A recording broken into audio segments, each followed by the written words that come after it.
Right. Tom, thank you very much for joining me today. Thank you for having me. I'm excited. It's always lovely to chat. Yeah, absolutely. So, just to introduce you, you are a film producer. You have your own production company, Tedium Entertainment. Yep.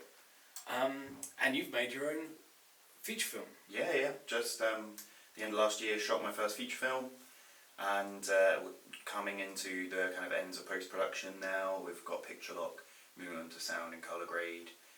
We're trying to kind of get it out there to get sales agents on board, raise a little bit of extra money to give us a little bit more production value in the rest of post-production.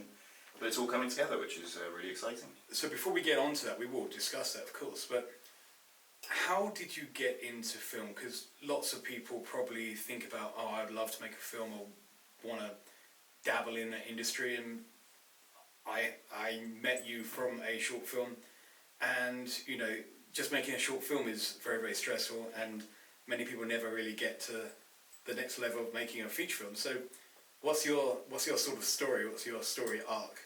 Well, I always wanted to make films. Like, as long as I can remember, my parents were very, anything we do, like, we want the kids to be part of it. So they wouldn't make separate meals. Like, it was like we'd eat what they'd eat. And part of that was if they wanted to watch film, we'd watch it, within reason. Sure. But it meant that I watched, like, a lot of good, interesting cinema, kind of quite young, and it was always a world that I was in. I probably have watched The Godfather like 4 or 5 times before I'd seen the whole film, because I'd watched it so many times with the, okay, now cover your eyes, and then I don't see that scene. And so I'd seen it so many times in that way, and that's kind of what we'd always do. And I think the moment where it really kind of stuck in for me that I wanted to make films was, I think my dad showed us, me and my sister, Dr. Strangelove. And I really enjoyed it, very funny film. And then he was like, oh, that was the same filmmaker who did the film we saw the other week, 2001: A Space Odyssey. Kind of 2 completely different films, completely different genres. And I think the fact that one person could experiment in different ways, in different formats, and different kind of storylines, and kind of have such strong style was really interesting to me. And so, like, from then, I was just like, that sounds really cool, I want to do that. And then, basically just meant that everything from, late childhood through teenage years was, I want to make films, I'm building in that direction. And then I went to university. I didn't study media arts or film. I was always, there's certain industries you have to study the right route to go in. And then I think there's somewhere like you can go that route, but you don't have to. And I think, you have to go to medical school to become a doctor. You don't have to go to a film school or get a media arts degree to go into that world. Like, it is a route. For me, I was kind of like, well, no, I'd like to study something else. I'd like to learn other aspects of the world. What did you study? So I did psychology. Interesting. Because I enjoyed it. I was pretty good at it. And I knew I could get a grade I was happy with, and then still do film work on the side. Yeah. There was other subjects which also I think would have been really interesting to me, like maybe English I really enjoyed doing, but part of me I just thought, oh, I'm going to spend so much of my time reading books and getting invested in that, and I think it would have involved greater input from me kind of mentally. I wouldn't have been able to juggle the 2 things so well. Well, psychology, I was like, no, this feels like I can do this on that side. I can compartmentalize the 2 things. And that, I feel like psychology has been useful to me in my interactions with other filmmakers and stories and storytelling, and what audiences are thinking and how they interact with different works. But it meant that while I was doing my degree, I was president of the Film Society at my university. And I tried to run it like a little production company, and that's probably when I first started producing. So up to then I was like, everyone, I want to be a writer-director. And then I started running this society more like a production company with a kind of entrepreneurial mindset, and quite enjoyed it. We were experimenting. I wrote and directed some stuff, but it was all just learning different things, seeing what you enjoy, seeing what parts process you like, and I think the thing which really started to jump out to me was the collaborative nature of it. Yeah. And that when you're producing, you know, all filmmaking is collaborative, but I think there's something, if you're a right director on your project, usually all of your brain power is on that one project for that little period of time. And there's maybe a little bit of development work happening, maybe you're finishing up something else, but you're locked in. And producing, it was like, there were 3 or 4 different writers, and they all had a project which was their baby, and was so important to them, and it was life and death, and you got to be part of it, creatively, logistically, kind of like raising the money, kind of getting out there, trying to work out, getting audiences in, and interacting with them about this thing that you've put your heart into. And I just found that really enjoyable and rewarding. And I set up a film festival at the university, and this filmmaker won in the first year with his film, and it was incredible. Like, every filmmaker there was just like, this is the guy, this is the film. And yeah, we got on really well. So when I left uni, he was just like, hey, I've got a script, do you want to produce it?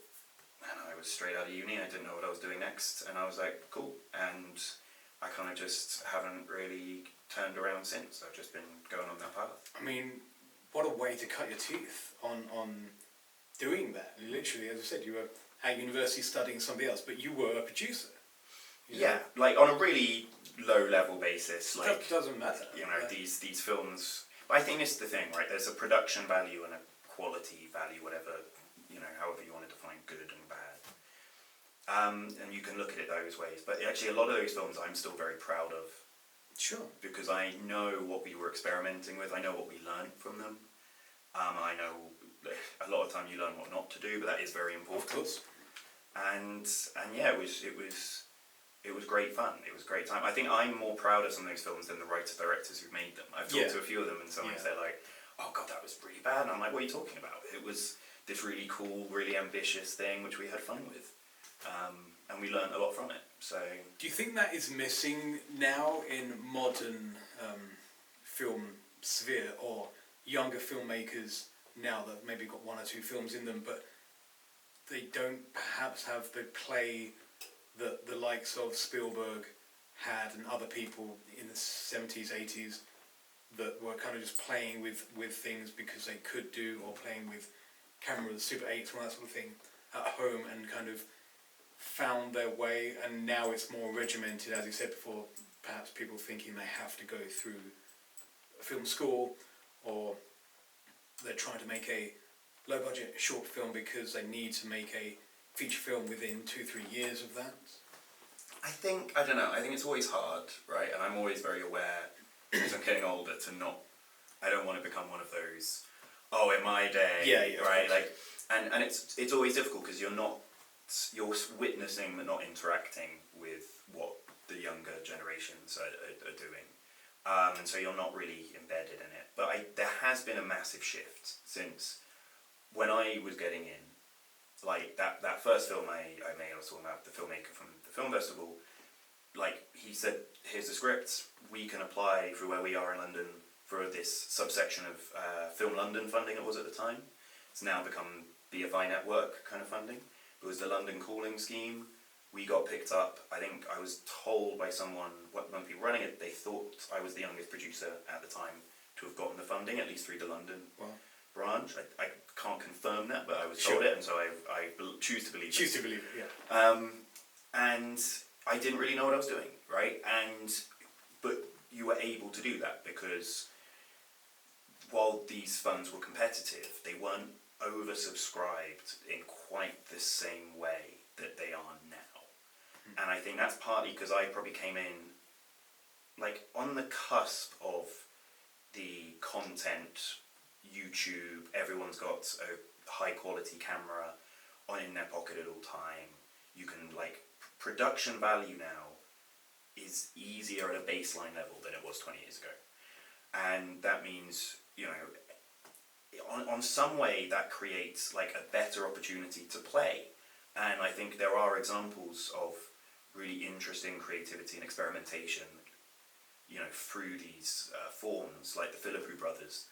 You know, you can go on YouTube and look at the bizarre short films that they were making, and they were really just experimenting with kind of stuff. And you can see that with the Daniels as well, like they were experimenting with technique, with what works, what gets an audience, and a lot of that was we can get cameras, we can create production value for cheaper nowadays, we can find an audience on YouTube, we can experiment with an audience.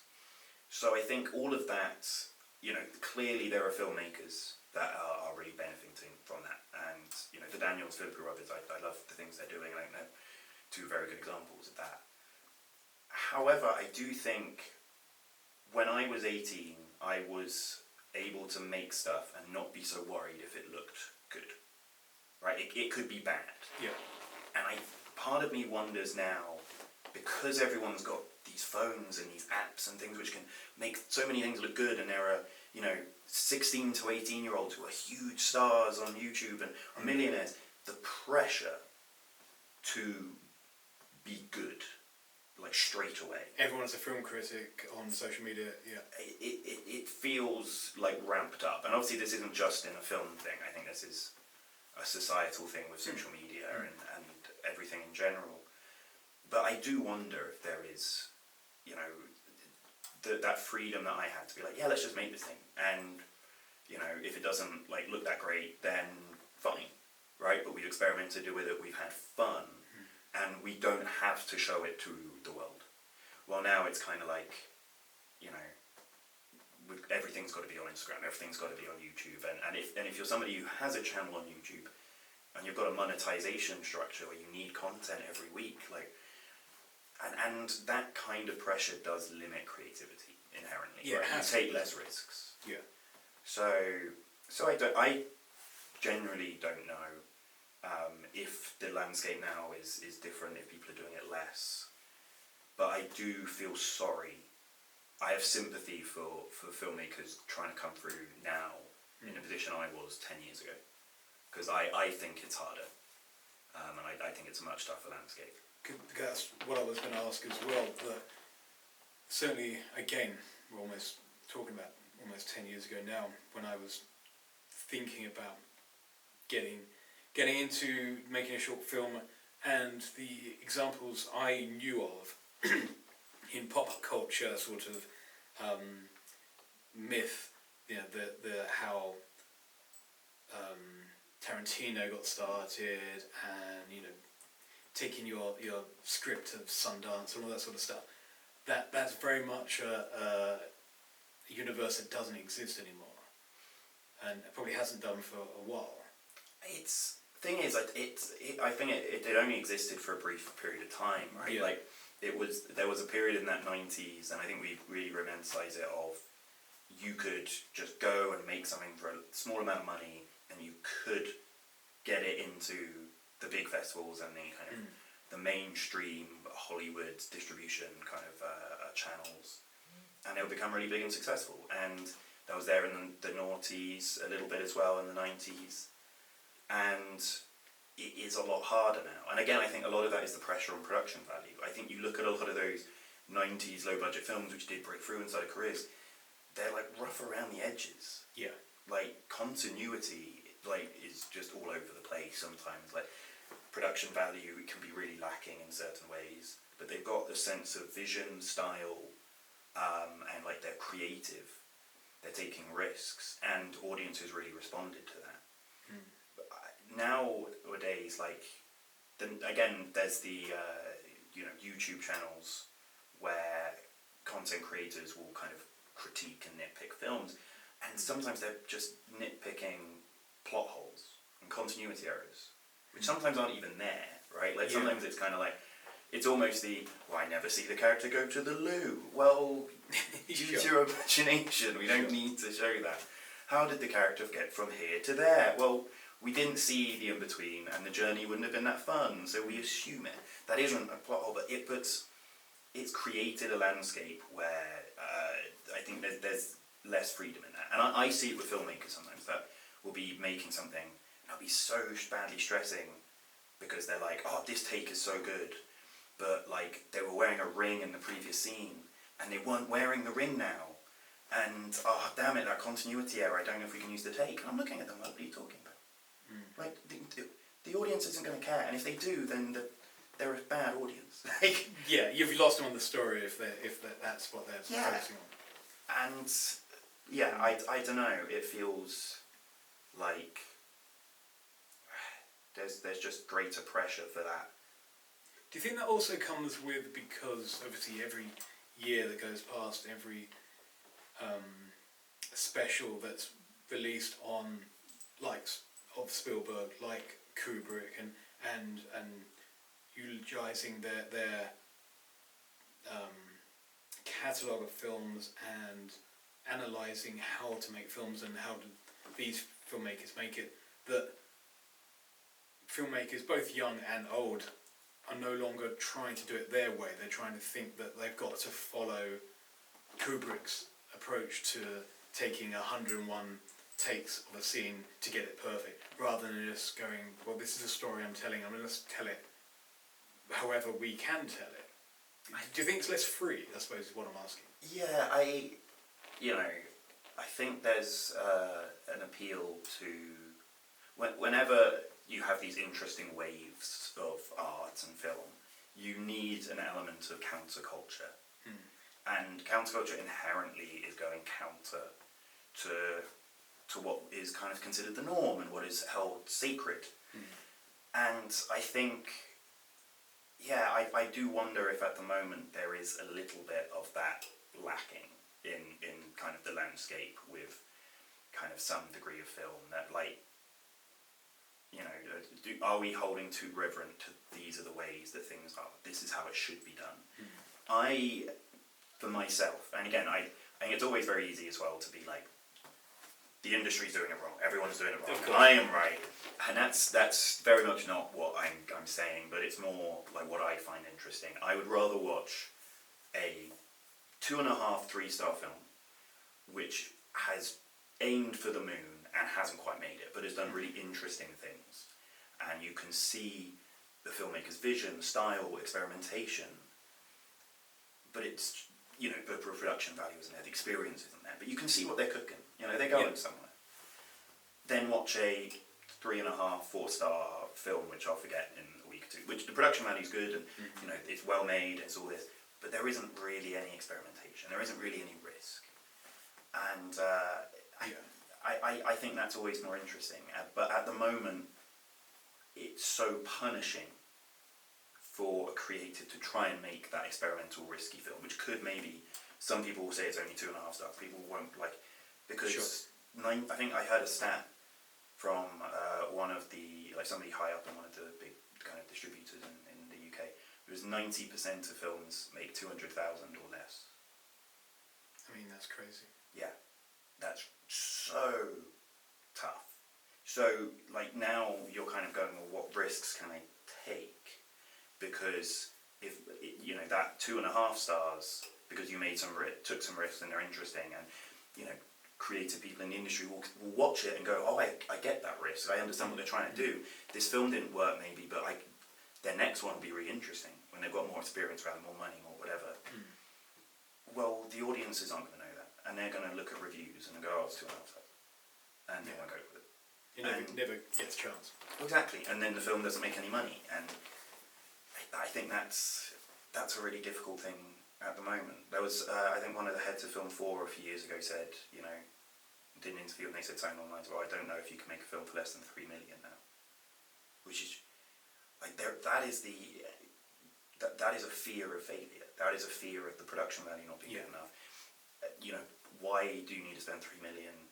Well, you know, a large part of that's probably cast, because it's like you can't have a film which is going to hit audiences and do well unless it's got a name that can sell the film, and they're going to cost a whole extra load of money. And it's, it does mean that era of films in the 90s is a little bit harder to do, because I mean, we've had conversations before, other times when we met up, when I asked you, I said, look, can you make a feature film for 200,000, 300,000 pounds?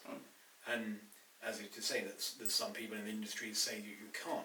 But is that literally just because, well, you're not going to get a high-profile actor for that, and you're not going to get loads of production value, and the marketing of it, because it's often the kind of half of the budget is just on the marketing foot. Is it, if you take those out of it, like you don't have any a famous actor, high profile people performing in it, and it's just filmed in a car for 90 minutes, can you still make it for like £200,000-300,000?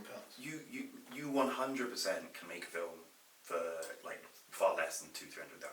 You can make a good film for less than 100,000, a feature film. Like, it'll be tough, and there'll be people doing favours, people working for free to kind of, they like you. You know, there'll be a lot of cut corners. But you can do it, and people do it regularly. The question isn't, can you make a film for that amount of money? It's, can you make a film for that kind of money and find an audience? Yeah. And reach market, have a route to the cinemas. And if you don't have a route to cinemas, is there another route to filmmaking money and making its money back? Because, you know, again, in the 90s and noughties, your film didn't have to make its money back too quickly because DVD resells. Yeah. And, you know, a lot of films become a bit of a cult hit and make a little bit of money, but then it's that life that they live after. Sure. Again, that's a bit harder now, right? Like, it's harder to do that on the streamers. Like, a lot of the big streamers will have their, it has to be this type of camera. It's got to be the value of the film, the quality of the film has to be these really arbitrary production value quality metrics, rather than, is it an interesting film? And like, that kind of just gets in the way of, if you're going to make that £200,000-300,000 feature, are you going to get that attention? Do you have an actor? Do you have that route to market?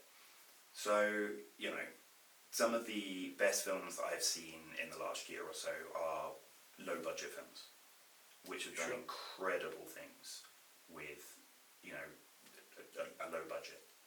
And some of them have actually been able to find a route, not to necessarily a big mainstream market, but to get the film out there and get it seen and make it so, you know, it's hopefully making at least its money back. Yeah. And no one's out of pocket, and then everyone's able to go on and make their next film. But the pathways for it are so tough. And it's like, you know, either you've got to go the kind of schlocky horror route, and you find your audience and you go that route, or, you know, you're one of the 1 in 100, or the odds are probably even worse than that you get the award attention. You go BFI or Bafta. You get enough festivals, and then that kind of opens doors for you. But again, the other 99 films, they're going to struggle. It's a shame. Again, in the 80s and probably 90s and noughties, as you said, the DVD market, the VHS market, rental, that did fund huge areas of the industry. But you would have thought the whole streaming would have replaced it, but you're right, it's the barriers of the streaming platforms not letting customers arguably watch what they want to watch or would want to watch.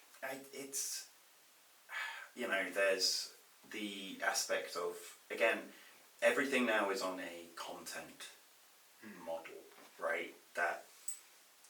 So having new content is the most important thing.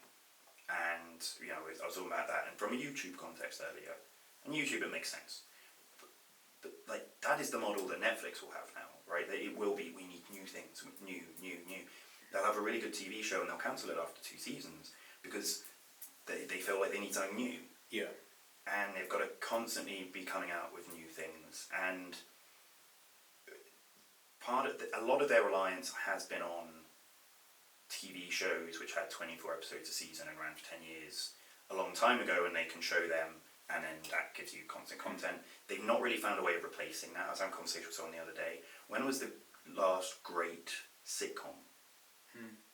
And like, this is going to be a problem for the streamers, right? Because, you know, at the moment, me and my girlfriend are doing a rewatch of New Girl. Like, there's 6 seasons, 24 episodes. Yeah.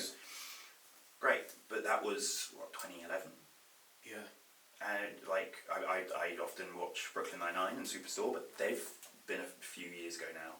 And, like, that is a problem for those streamers where they just need content, they need time that you can put eyes on something. And when you're trying to make film, which is an inefficient medium, right? Like, it takes a long time to make not that a lot of content. and you're trying to make something low budget and experimental, and it's your vision and your identity,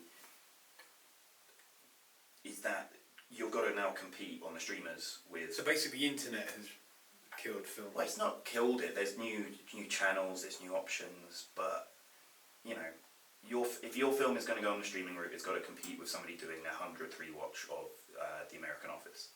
Yeah. And then I think this comes back to why, you know, the baseline for production value standard has gone up. Because, you know, you're like comparing it to that. Again, like my girlfriend at the moment is like, oh, here's a really fun film, you've never seen it. She's like, oh, it's an old film. It's from the 90s.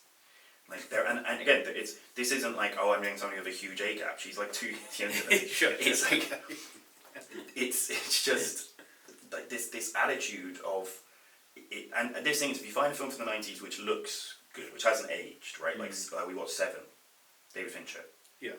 You know, still looks great. I was going to say, that still looks good, doesn't it? So she didn't bat an eyelid to that. But then if you pick something else which is just maybe slightly more rooted in its time, not necessarily from a low production value point of view, but just how filmmaking looked, yeah, or just turn around and be like, no, I need something more modern. I'm trying to think of a 90s film that's aged really badly. I mean, it's an obvious one, but obviously like Home Alone is... Yeah, films don't look like that anymore. Yeah, it still looks great, but it doesn't look modern. And, you know, the one over Christmas, I love Miracle on 34th Street. Yeah. It was one I grew up with. It's got her name's just escaped me, but the actress who was Matilda in the live action Matilda as well. And again, like, those films look fantastic, but they are of a time period. They like that isn't a style of filmmaking which you'd have now. So, like, won't want to touch it. And so I tested this the other day. I was like, that looks like a 90s film, I don't want to watch that. So I was like, well, let's watch this. This was made like 2-3 years ago, and I brought up Mark Jenkins' NS Men, which is like from 2-3 years ago, but, you know, it's done on, you know, kind of film, and it looks very gritty and raw and rough, and it kind of, she's like, this doesn't look like it was made 2-3 years ago. I was like, yeah, because it doesn't...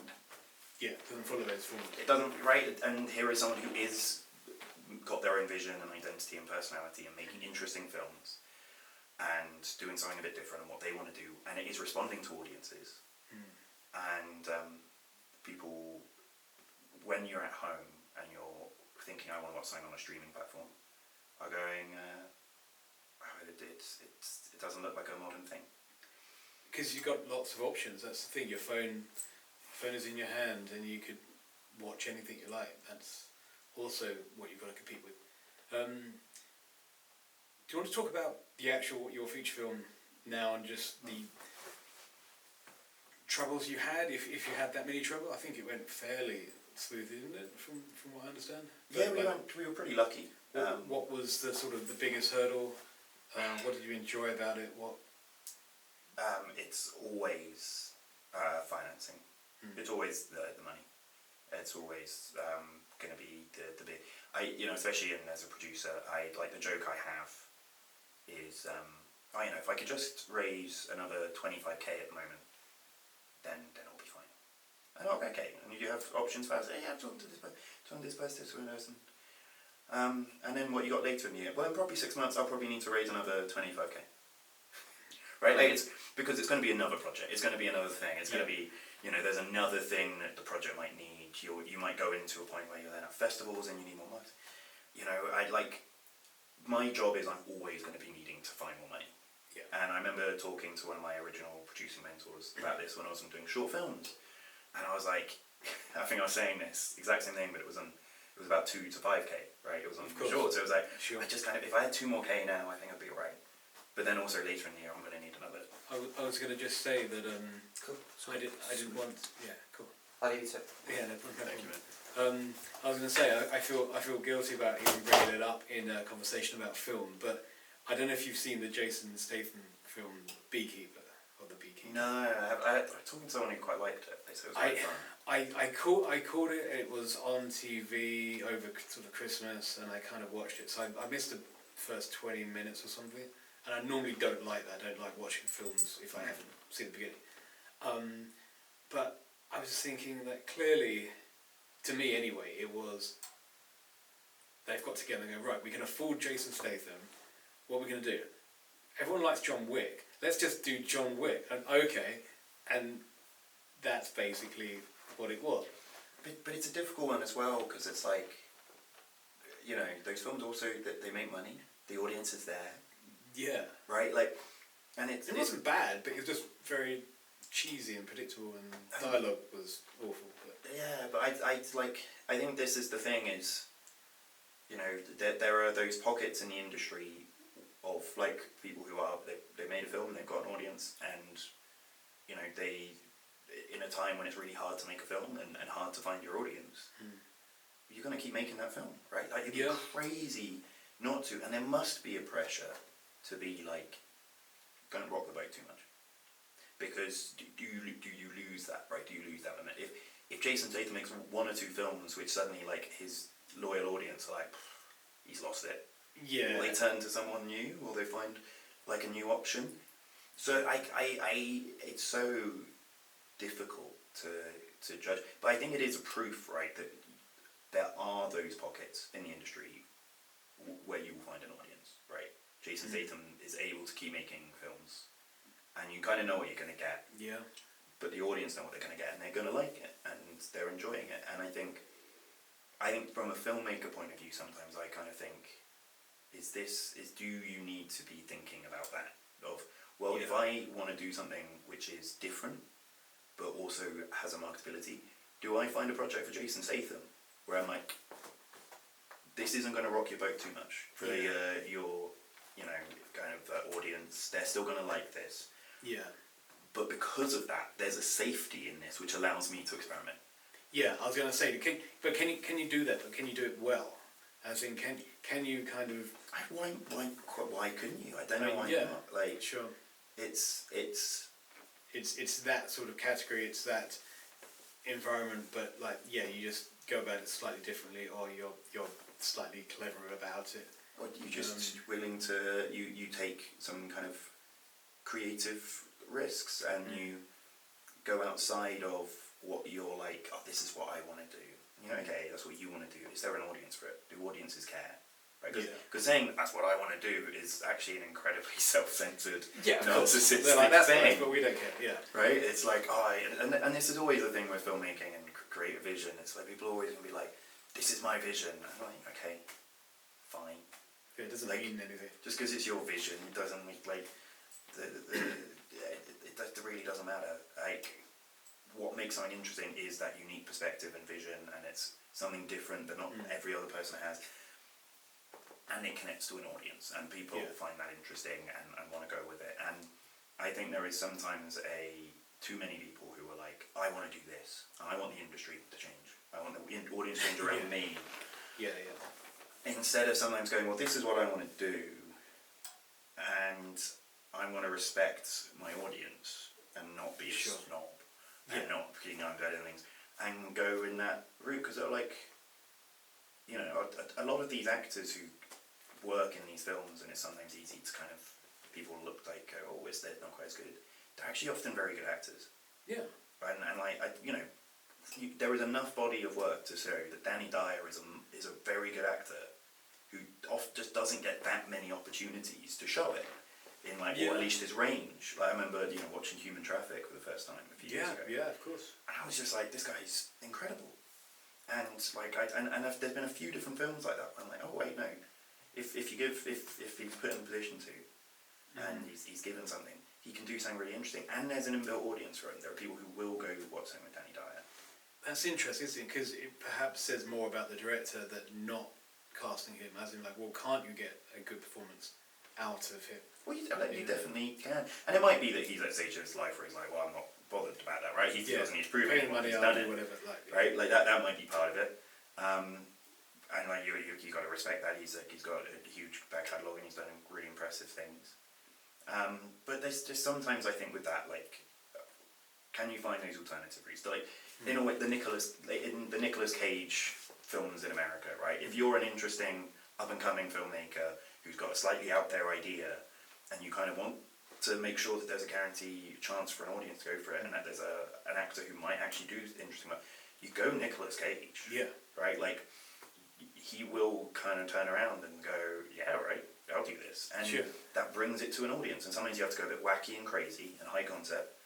But then you can experiment. And there's a lot of films which have done that. And I don't know if here in the UK we have done that with our staple audience people, like Jason Statham, like Danny Dyer, to the same degree of, we know people will go see this. We're not going to turn up our nose on the audience for going to see that. We're going to lean into it, but we're also going to allow this to be our film and have some fun and experiment.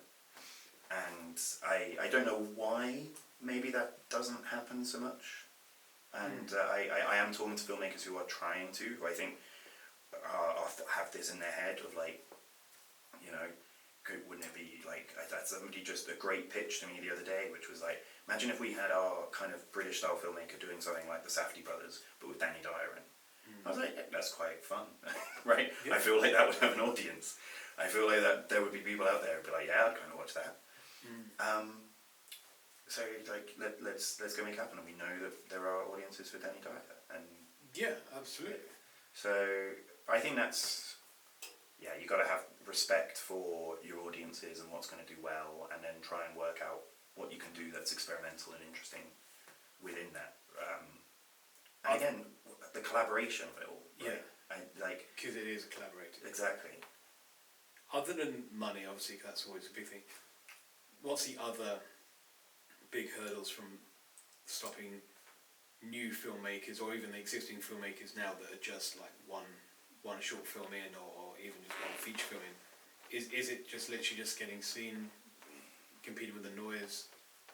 Again, I think there are so many filmmakers trying to get in, and like the BFI are being asked to do more and with less, right? Yeah. The budgets are going down, and what they're in charge of is getting bigger. Like again, part of the reason I feel sorry for producers who are in my position, where I was 10 years ago, and that's where they are now trying to get in. It was 10 years ago, if I applied for funding, the application was maybe a third of the length.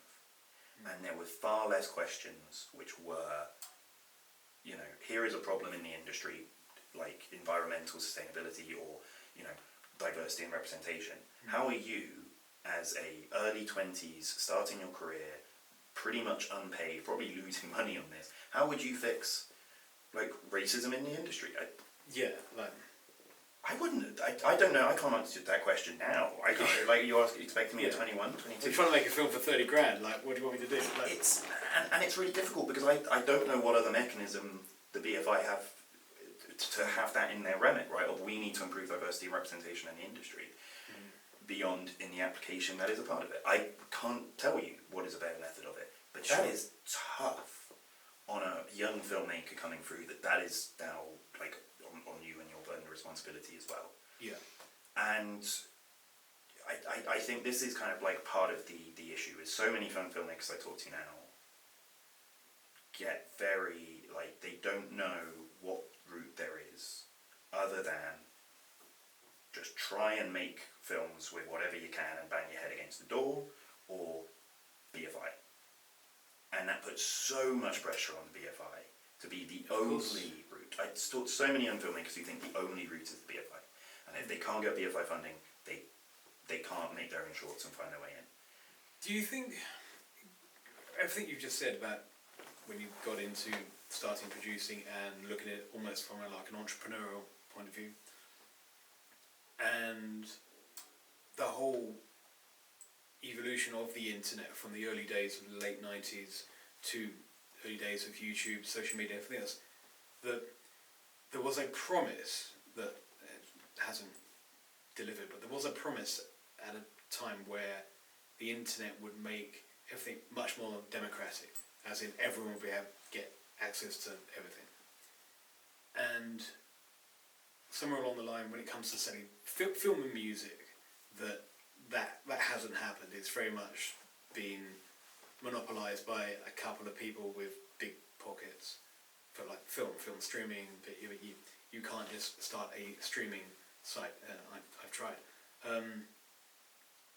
Should there be more of a demand from fans, people who watch it, for multiple other platforms, avenues, ways to make the film. Because as you said, if there's more content being created, both good and bad, and whether that is the remit of film or just YouTube content, but if there's more content being created, which there is, then surely there should be more avenues and more opportunity to see that, like in the days of VHS, where you could get like a low budget slasher film copied on 100 films and bought in a back of a pub or something. I don't know. I think it's difficult because I think part of the issue is again, as I was saying earlier, can you find your 200,000? Right? If you can find that audience, and there are 100%, you know, in the UK or London, people I kind of interact with and meet, that people who are looking for other like streams and other avenues, and you know, will sit there and go, actually, you know, I don't believe in what this company's doing anymore, so I'm going to cancel that subscription. I don't like that they're investing in this, I'm going to cancel that subscription. I want to support these kind of films, so I'm going to take this subscription. But that is still like so minimal compared to what you need. And you know, what we're talking about here, it goes beyond the struggles of the film industry. Society in general, too much is owned by too few. Yeah. Right, and that spills into everything. And there is a small number of people who can dictate the economy and kind of what gets printed in papers and what gets put on the news and what gets put on TV, and you know, kind of what all the conversation is. And you know, like again, a narrative can take form which like data doesn't really back up. Like, and still you'll have the same conversation with people being like, well, you know, I have it often with kind of filmmakers, and I'll be like, well, you know, you can't get anything made now unless it's woke and it's got representation, diversity in it. There is so much data coming out that that is just not the case. Sure. That actually things are getting, like, last year or two have been getting worse. Mm-hmm. That, like, you know, female representation for directors is going down. That queer representation for directors is going down. Sure, because, I mean, can you name 5 really high-profile female or gay directors or trans directors? Or, like, I can't. To getting, like, you know, like, that mainstream attention and getting into... No. Like, it's hard to think about that. Well, you know, it's the narrative that gets pushed out there is very different, and that becomes so difficult. And again, that's another thing which young people in general are going to have to deal with, right? That I grew up in a space where I didn't have quite the level. I went to university, I think, when some of the like incel manosphere kind of stuff on the internet was starting. Mm-hmm. So I saw some of it, but it wasn't so widespread. Yeah. And it was much easier, I think, to look at it and just be like, what the hell are these people talking about? Right? Like, you're just a weirdo that doesn't go out. Right, it came on my doorstep when I was at uni. Right, I was 18, and like I had, you know, my best friend lived opposite me, and like if I came on, I was like, I read this article which said that actually it's really difficult being a straight white man. She'd have just said, shut the hell up. Like, and, right, like and you've got those people around you to challenge those points of view. Now if that stuff had come to me at 13, 14, and I was isolated and my world was social media far more and everything else, that becomes so much harder. And I think this is, all walks of life are struggling with this right now, and it bleeds into the film industry as well, where, like you say, too few people are controlling the main, you know, monopolising the main routes, and that then creates homogeny in what is being created, and that isn't good for creativity, right? No, it's not. You want experimentation, something interesting. You want that kind of voice and vision, and just a different perspective. And it might not be your worldview, it might not be the life you have lived. This is part of the thing for me as a producer. I wanted to write and direct, and then I started coming up with stories and stuff, and then very quickly I kind of started running into well, I've seen that film, right? Like there's been a neurotic, you know, white guy called Tom probably, who has made a film about being a neurotic kind of guy. Like there was some of these films I was just like, no, I've seen this before. And then you start producing, and you have that, like, the script gets sent to you, and like, I've read this script before, because and I've seen this film before, because it's the same voices, it's the same story that gets told and told again. And then what was actually really interesting to me with fielding scripts, where it was something slightly different, and that comes from just being able to say, like, every voice, every accessibility, everyone can come with their own distinct ideas and views, and without pressure as well. I think there is a difficulty at the moment of trying to overcorrect, and I've talked to other filmmakers where they'll be like, well, I'm a young black man, and so everyone in the industry is telling me I have to tell films about young black men on estates, and it becomes very tiring. No one wants to be told what they have to say, and I think that's happening. And as a young black man, you might not have grown up on a council estate. Exactly. Middle class parents from Weybridge. Oh, I've had that conversation so many times with somebody who's like, oh, I had a conversation with this, like, funding body or this person. They were like, I don't know if this is the film we kind of want from you. Do you want to do something a bit more like this or a bit more like this? Yeah, introduce a stabbing. And you're like, well, or maybe it's like, is this your story? Well, they're the one who's written it and they've come to you, so maybe it is.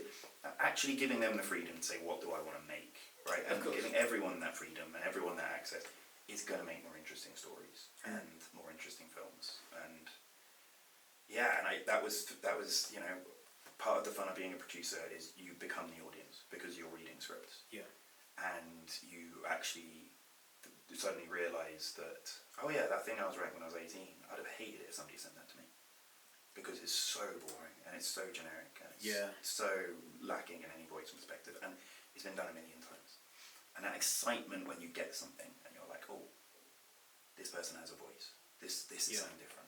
I can understand it. I can connect to it on a human level, but I could never have written it. Yeah. That is exciting because it's like